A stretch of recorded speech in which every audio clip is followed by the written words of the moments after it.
Welcome to Golden Blue, everybody, home of the college football fan. And don't forget about the checklist. Hat check, sunglasses check, Pepsi check, notes check, sources check, and thick skin is a check. And don't forget to send gear to represent your team and yourself in my background. Send it to P.O. Box 360, Liberty, South Carolina, 29657, and get yourself a shout out. On to the next video. In case you're wondering, these are the teams that we don't have represented for the mini helmets. As you can see, we actually have quite a few big brands that's not represented here at Golden Blue. I do know that Nevada and Cincinnati are on their way as far as mini helmet representation. So get your team represented here on Golden Blue. Hey, you already know what time it is, so might as well sit down, brace yourself, and buckle up because you are entering the speculation zone. The way I want to start this video off is I think this is the most important video that I've done about either Pac-12 expansion, the Pac-12 dissolving, or the Pac-12 doing anything. I do think this is the most important video.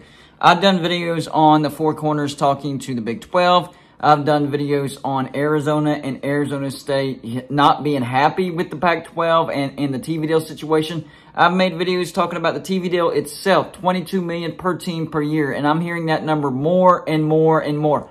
All of that is relevant. All of that is important, but I think today's video is the most important because I think Oregon and Washington are the glue that's holding the Pac-12 together right now. This comes from Outkick, so a pretty reliable source. Here's what Outkick has to say about this. The Big Ten is, notice that wording, is. The Big Ten is interested in adding Oregon and Washington for a reduced revenue split. According to Colin Cowherd, the Ducks and Huskies will still make way more money in the Big Ten than staying in the Pac-12. So taking a reduced revenue split, they're going to make a lot more money than if they were to take a full share in the Pac-12. Those are facts. Last sentence. It's time for the Pac-12 to panic. Now, they go on to say in the article, more smoke is swirling. The Big Ten might extend invites to Oregon and Washington. A recent report claimed the Huskies and Ducks believe sports are waiting for them in the Big Ten, which might give the program zero incentive to sign any new Pac-12 deal. That's why this video is the most important, because Oregon and Washington are the glue. They are the glue that's keeping the Pac-12 together. Now, make no mistake about it. Losing USC and UCLA, that was a massive torpedo blow to the Pac-12. But somehow, some way, the Pac-12 seemed like they were recovering from that, and it was because they still have Oregon and Washington. If Oregon and Washington go to the Big Ten, it is over. And to be honest with you, this report makes everything make sense because we've been talking about the Four Corner schools talking to the Big 12. Why would they do that? Well, the first reason would be that bad TV deal. That's actually a good reason. But the second reason is if they knew or heard these rumors that Oregon and Washington are very likely headed to the Big Ten, they know that the Pac-12 is not even going to exist for very much longer or exist as a Power 5 conference. So all incentive would be lost to stay in the Pac-12. Now, I'm hearing that this week is very important for the Pac-12. I heard that the Pac-12 is supposed to have a meeting with all the presidents to look at the numbers of this new TV deal to potentially vote on it. Because what I heard earlier last week was the TV deal was on the table and they didn't even want to vote on it. They're like, George Kliavkoff, this is a terrible TV deal. Why would we even vote on this? Go try to renegotiate it a little bit higher. So it wasn't even voted on. It looks like it's the same amount. So I don't know what type of numbers changed. Maybe it was 100% streaming and now it's only 75% streaming, although that's still the large majority. I don't know. So this week is important. Now, if Oregon and Washington vote for this TV deal and they sign a grant of rights, then the Pac-12 is saved for at least 5 years. I still think in the long run, best case scenario is still not good. Best case scenario is all these teams sign the grant of rights to a terrible TV deal and the Pac-12 exists for another 5 years. After that, the Pac-12 is going to dissolve. So is it going to happen now or is it going to happen later? Well, according to this report, it's going to happen now.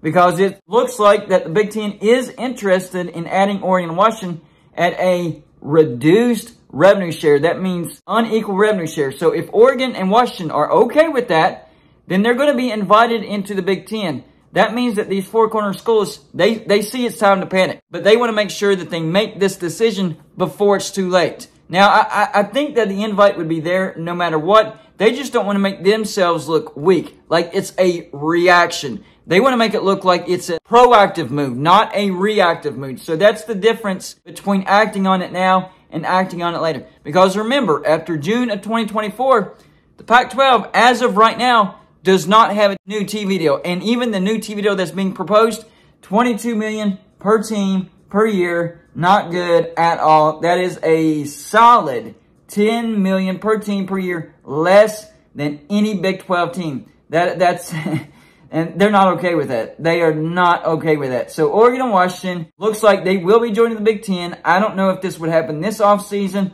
or if they would wait till the 2023 college football season is over and do it with them.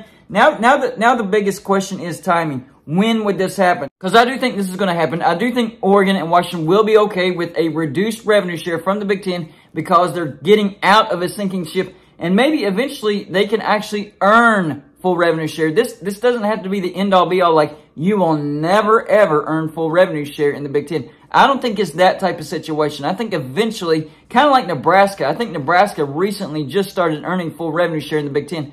I think it could be a situation like that. I think this is basically the worst case scenario for the Pac-12. I think even if the four corners left the Pac-12, you would still have Oregon and Washington, and you could add a San Diego State, a Fresno State, and SMU, I guess, a Tulane. So there's four teams right there that could replace those brands. Not as strong as those brands, but the Pac-12 would stay together. You lose Oregon and Washington, and it's over. This is the information that I've been waiting on. I know that the Big 12 wanted to torpedo the Pac-12 by grabbing those four-cornered schools, and it would hurt the Pac-12. Make no mistake about it. That would be a big-time blow to the Pac-12. But Oregon and Washington, that's the kill shot for Pac-12. The kill shot. That means you take Oregon and Washington, and it is over. No more Pac-12. And it looks like the Big Ten is now willing to accept Oregon and Washington, not as full revenue share members, but as lower revenue share members. But guess what? They're still making a crap ton more money than what they would make in the Pac-12. And Outkick is right. If that were to happen, they have no incentive. Zero incentive to stay in the Pac-12. The Pac-12, even think about this, even if the Pac-12 came up with an unequal revenue share for Oregon and Washington, it would be nowhere close to a reduced revenue share over at the Big Ten. That's how bad this TV deal is. That's how bad this situation that the Pac-12 is in right now. It's not good at all. This is the kill shot. If this happens, and it looks like it's going to happen, this means that the Pac-12 is not going to exist past 2024. Or I should say, will not exist as a Power 5 conference after 2024. They could still exist by trying to backfill with your San Diego States, your Fresno States, your SMUs, maybe a Rice, maybe a Tulane, maybe a Boise State. Basically, the Mountain West and a few other group of 5 teams. Maybe they can retain Oregon State and Washington State, maybe a couple of the four corners. I don't know, because I know Colorado is not really fond of going back to the Big 12, but they are talking to the Big 12. I did a video on that earlier today. They are talking to the Big 12, and BYU is trying to get Utah to talk to the Big 12. And we already know that Arizona and Arizona State not happy with the Pac-12, and Arizona is already talking to the Big 12. So maybe just a couple of those teams go to the Big 12, and they can feel Pac-12 is still okay, not great, but okay. But I think the days are numbered as far as the Pac-12 being a Power 5 conference are here. I think those days are 100% numbered, and the Pac-12 is not, I repeat, not going to be a Power 5 conference much longer. And it's all because of Oregon and Washington. Well, I'm not going to say all because, but I'm saying the remaining reason is because Oregon and Washington are going off to the Big Ten. USC and UCLA was the first torpedo blow to the Pac-12, and now Washington and Oregon going to the Big Ten. That is the second, and it might be the lethal blow to the Pac-12. So we'll see if we see any announcements to where Oregon and Washington have accepted an invite to the Big Ten for a lower or reduced revenue share. I expect it to happen soon, if it's going to happen. So the next week especially, because they're supposed to meet about that terrible, terrible TV deal. And if somehow, some way, they can convince these teams to sign the grant of rights, that does buy the Pac-12 some time. So it could still go in that direction. I don't see it going in that direction, but it could still go in that direction. And that would be a big time surprise to me. But it is a possibility. So y'all let me know in the comment section. Number 1, do you think Oregon and Washington are going to be headed to the Big Ten for a reduced revenue share? Number 2, what do you think the outcome of these meetings for this terrible TV deal for the Pac-12? What do you think the result of that is going to be? Number 3, if Oregon and Washington do go to the Big Ten, how much longer does the Pac-12 survive as a Power 5 conference? That's all I got for this show. Like and subscribe if you haven't already, and I'll see you in my next show.